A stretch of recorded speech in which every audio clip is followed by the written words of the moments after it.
First of all, I went and watched 2 nights ago. This movie is so powerful. Thank you for bringing this story to life.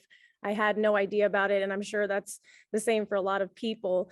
Jodie, I want to start with you. The intensity of your scenes. When you have the opportunity to take on a role like this, a woman who made history, speaking her truth, how much more empowering is a role like this for you?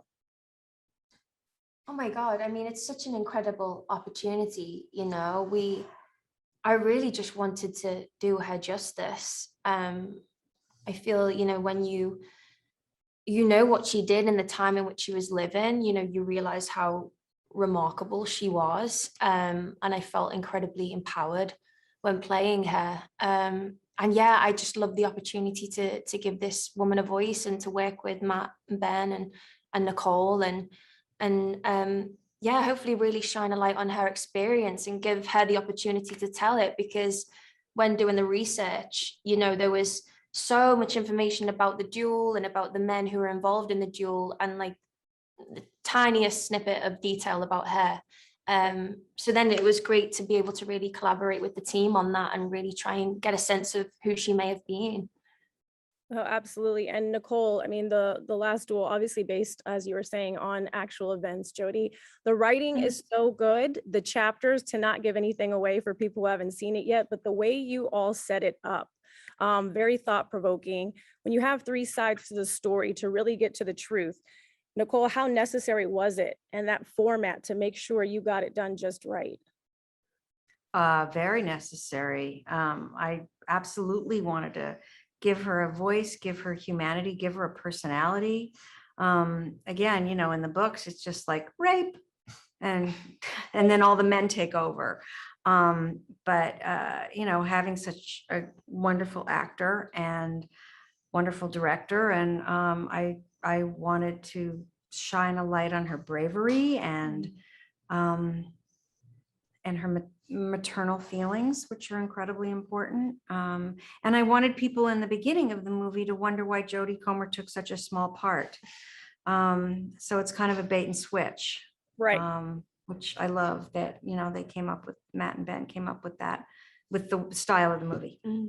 Yeah, the style, you guys, the style was so great. It was unexpected, and it was so necessary to do exactly how you did it. So thank you for that.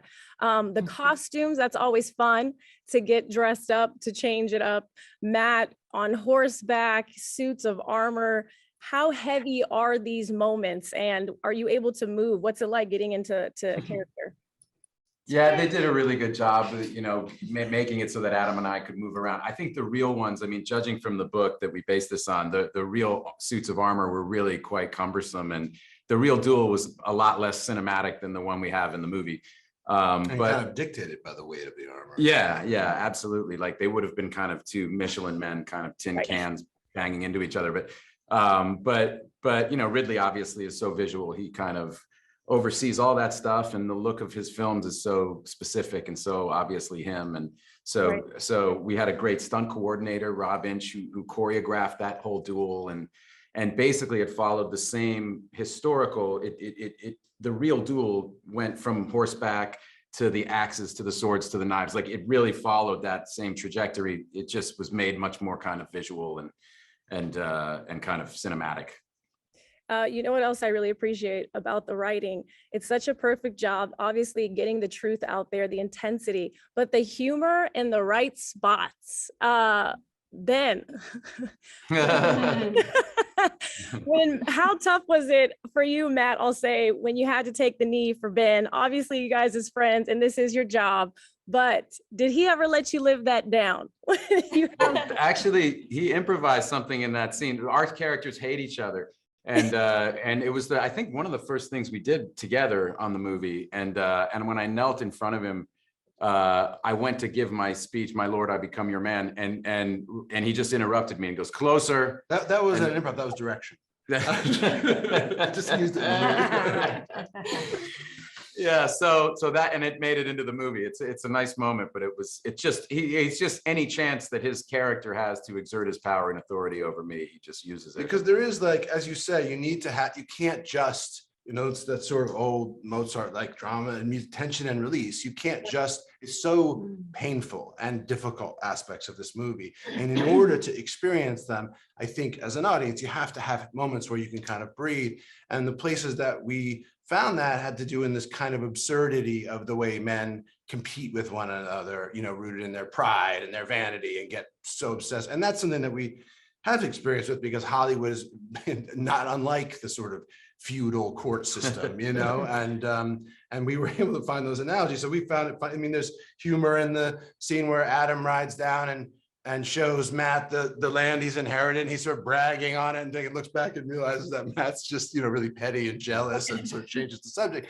And so there's nothing thematically funny, obviously, about what we're talking about, but there is something, hopefully, like what we want to do is not just, okay, good and evil and it's simple, but rather like show that like it's human beings. Human beings are capable of all these things and all the range of their emotions and experiences.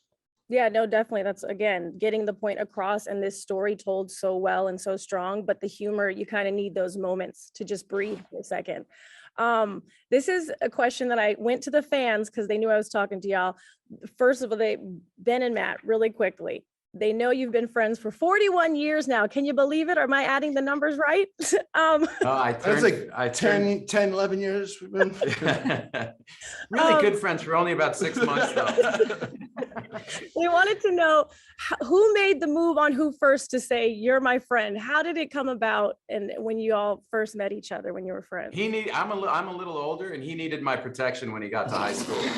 So I was like 5'1" or 5'2" at the time, and he was about 4'11", and so I think he needed to come under my wing. And I tried to make friends with Matt, and he was like, "Look, kid, this is serious business," you know. And so I really had to work. This is when you're 8 and 10, you know what I mean? Like 2 years is a lot, you know. It's like he was really the bigger kid.